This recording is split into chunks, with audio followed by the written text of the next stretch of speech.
Hello everyone. Thank you very much for the opportunity and thank you for coming to my talk. This is joint work with Professor Lav Varshney, and Veha's talk actually proves to be a nice segue onto this, and you'll see why really soon. But let's start with some general talk. Information theory has been around for a while now, and Shannon told us, give me a channel, I'll tell you how to communicate reliably. And it was later found that you don't even explicitly need to know the channel. You can actually still communicate reliably in a universal manner if you just use the right kind of decoder which exploits the dependency in the observed sequence with respect to the code word that was actually transmitted. And subsequently, several information theoretic problems have also been looked from this framework of, from this universal outlook in which you don't have complete contextual information and yet you still want to solve the same problems. Like for instance, there is denoising, there's prediction, there's outlier testing, etc. But how is all this related to a session on machine learning? Well, some of you might have seen this particular slide which Jan LeCun used in his NIPS 2016 talk, where he mentioned that reinforcement learning is like the cherry on the cake, supervised learning is kind of like the icing, whereas unsupervised learning is essentially the cake in itself. And artificial general intelligence has always tried to, or wanted to at least, be able to come up with methods that can learn with minimal to no contextual information. So in some sense, unsupervised learning is quite important to the entire area. And so this talk will essentially focus on trying to learn how to bake a cake. You are not going to get any icing or cherry, unfortunately. And whenever you, at least whenever I'm faced with a problem, I try to look up to Shannon, and Shannon is supposed to have mentioned that he believes that the most promising new developments in information theory will come from work on very complex machines, especially from research into artificial intelligence. So how does it translate into what we can talk about in terms of existing learning algorithms? That is the focus of my talk today, and I will take the example of joint image registration and clustering. So what is this problem? Say you stumble across a box full of pictures. Most of them are just copies of each other, except they've been taken from different orientations, they have been filtered versions of each other, etc.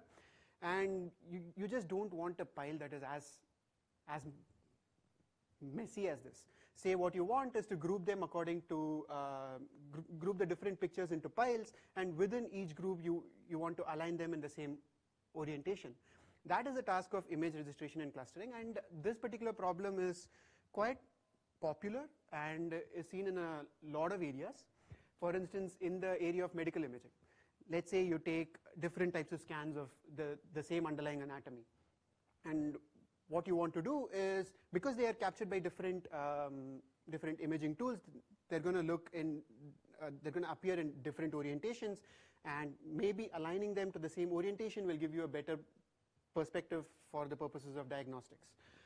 Similarly, in the area of cryo-EM, again, you see the task of image registration and clustering coming up when you want to group molecules together. And there is a really vast area of work in this particular direction, but I will be focusing on one particular method called as the max mutual information method. And this method has been tried out especially in the area of medical imaging, and has been found to work quite well on existing data sets. Very recently, a theoretical explanation for why it works was given, but what was lacking was a rigorous information theoretic fundamental limit on how well it can work. And this work of mine essentially aims to find out that fundamental limit of an existing method that has been found to work in practice. So before I get into what the method is and what exactly and how exactly it works, let me first abstract out the concept of an image for the sake of theory. In this particular work, let's just assume that images are essentially drawn from some base anatomy, and the anatomy in itself is a collection of IID pixels drawn from some underlying prior distribution, except that the prior is unknown to you. And images themselves are corrupted versions of this anatomy, and the corrupted versions undergo some form of transformation in terms of rigid body transformations like rotations or translations within the image. And how do we view these transformations? Let's think of the transformations as permutations of the pixels in the image. So there exists a set of feasible rigid body transformations and the corresponding set of permutations of the pixels, and this is assumed to be known. For the sake of the math, to be a little more rigorous, we assume that this set is a closed commutative algebra over the composition operator. This is not exactly true, but it just helps simplify the process of obtaining the fundamental limits in practice. And the reason why it's okay to think of the set of all possible transformations and still work with it is because this is not too large. So if you have n pixel images and if you have discrete rigid body transformations, only a polynomial number of those exist. It's in fact strictly less than n to the 5, and so maybe it's not that bad, it's not that big a space. Practically speaking, it's still big, but theoretically it's not that big. And the problem that we have at hand is you have a collection of m images, you want to sort them out into clusters depending on the image in itself, and within each cluster you want to align them into the right orientation. And we will be looking at exact recovery, and in particular we'll judge the performance of the MMI method in terms of the error exponent that it achieves. Now, what is the max mutual information method itself? This method was originally used as the universal decoder for communication across discrete memoryless channels when you don't know what the channel is.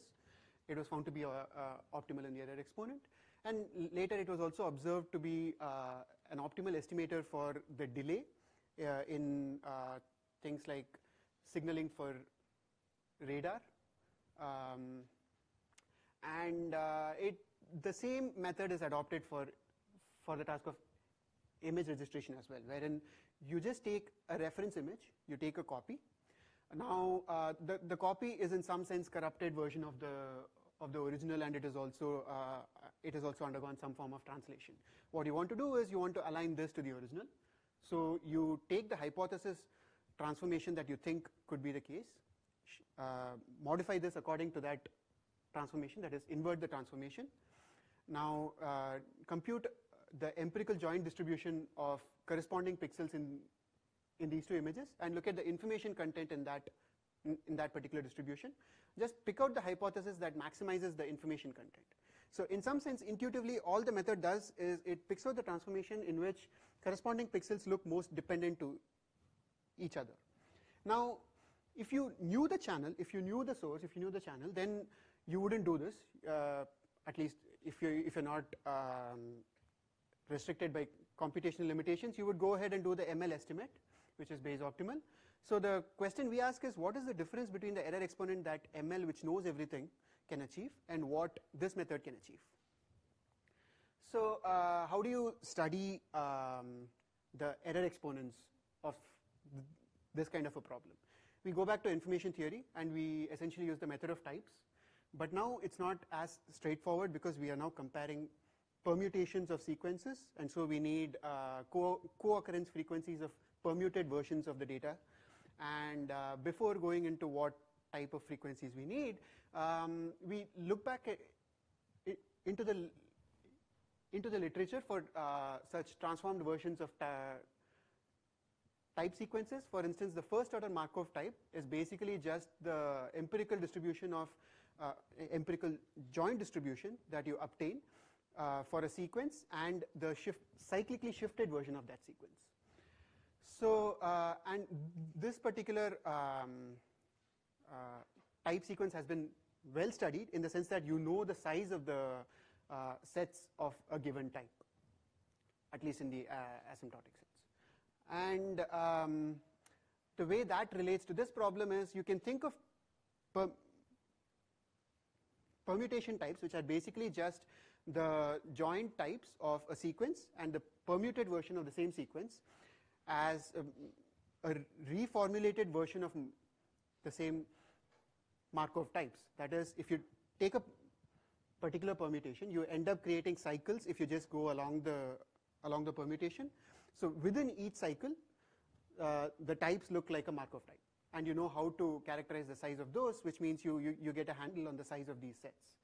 So how does this translate to the error probability? You can, because joint type sequences have the same probability, you can break it down into sum over the joint types and scale it by the number of errors that that joint type creates. Now, essentially, to bound the error probability achieved by MMI in terms of that achieved by ML, it suffices to bound the maximum ratio of the number of errors caused by MMI to that caused by ML over all possible types, over all possible joint types of sequences of length n. And the trick essentially lies in showing that this particular ratio can be proven to be asymptotically approaching 1. More importantly, the log of this is little o of n. And that in turn implies that MMI achieves the same error exponent as maximum likelihood estimate does, even without knowledge of the underlying source distribution in the channel. But does this solve everything that we have? We started off with a case where there could be multiple images and we want to align all of them. So can we just take one as a reference and align everything to it? No, because MMI will be strictly suboptimal in that particular sense. To see that, simply take an example where you have a physically degraded channel where you have an image, a copy, and a filtered version of the copy. Now, ML, which knows the channels, would know that you have to align the filtered version to the copy and the reference to the copy, rather than aligning both individually to the reference. But when you go in without knowing what the channel is, you would end up doing the wrong thing, thereby being strictly suboptimal. And this is just one example. You can of course have several other cases wherein it is strictly suboptimal. But the reason why this happens is because you are not taking into account the multivariate correlations that exist in the data when you have multiple images in hand. So to do that, instead of maximizing the mutual information in the images, maximize the multi-information, which is the direct extension of what mutual information is when you have only two random variables. And again, we can show by a direct extension of the same argument that max multi-information again performs asymptotically optimal image registration for a finite number of images. Now, I did start by saying that I'm going to look at joint clustering and registration. So how does clustering come into the picture? Remember that dependence is a sign of similarity in this particular model. And the way we account for the dependence and extract for the clusters while doing the registration process is by looking at a different multivariate information functional, which essentially looks at the intra-cluster information and tries to maximize that. That way, you are aligning the images within each cluster and also looking at the partition that is the most dependent to each other. And what we can show is that the optimal partition in fact maximizes it and also can be found as the densest partition that maximizes the collection of images. So we have a way to go about extracting it, which means given certain constraints, you can do it from the data as well. For instance, if you're given the number of clusters, you can do something that is similar to what k-means does, and you can extract it by searching the subspace of all partitions appropriately. And you can show that that particular method would be exponentially consistent. There are several other ways to do the clustering, and since I don't have time here, I won't go into the details of each and every one of them, but those can be found at our archive paper. But to an extent, what we hope to do and what I think or rather what I hope to inspire people to look at from this paper is that classical information theoretic methods can be used and adopted for established learning algorithms, and you can in fact get strong guarantees even though we did have to abstract out the image model to something that is far more basic than what it is, it does give us an idea of why the method works on data. And it also helps us establish those benchmarks that can be used to develop heuristics out of. So no one is going to actually do this particular method to perform image registration, but this probably gives you an insight into how you can come up with new algorithms which are also computationally efficient, while at the same time being statistically almost as good as this. And there's still a lot of work that is left to be done. We hope to analyze the second order type terms in this error probability by CLT type methods, central limit theorem type methods, which will essentially give us a better handle of the finite sample performance of these algorithms. And I think I ran through a little soon, but that is essentially what my work is. It was presented at ISIT last year, and you can find more information on our archive paper. So thank you.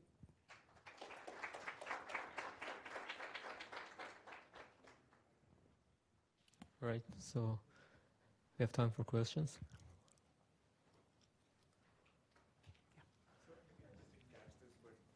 You were talking about how you were able to maximize the separation because you're maximizing,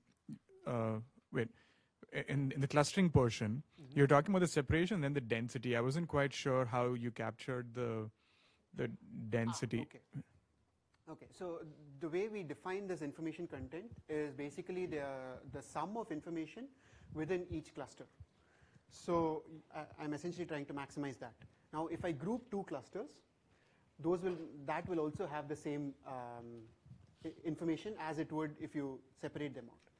Which is why I said finding out the exact partition. The optimal partition will be one of those partitions which maximizes the information. But to find the exact partition, you have to look at how much you can break it down without losing the information content, which is what I meant by maximize and then find the dense. And where do you set that threshold? Like, how do you set, because that's another clustering issue, right? How you yes, that's a good question. And the point there is that when you have to go completely universal, you have to compensate on, or rather, you have to assume that there is something in the background that helps you out, in the sense that, for instance, if you have the number of clusters, then you can go ahead and find it quite trivially. You don't need an explicit known threshold beforehand. If you just have enough samples, you can go ahead and compute it. But if you don't know something of that sort, if you know the minimum separation between any two partitions as drawn by the underlying source, which I don't know the statistics of, then I can still go ahead and do it. Or if I don't know even that, then I can lose out on the exponential consistency and define a dynamic threshold in order to, depending on the number of pixels I have, so as to be consistent. So I lose something, or I need something, but I can do it if I have, as long as I have some information.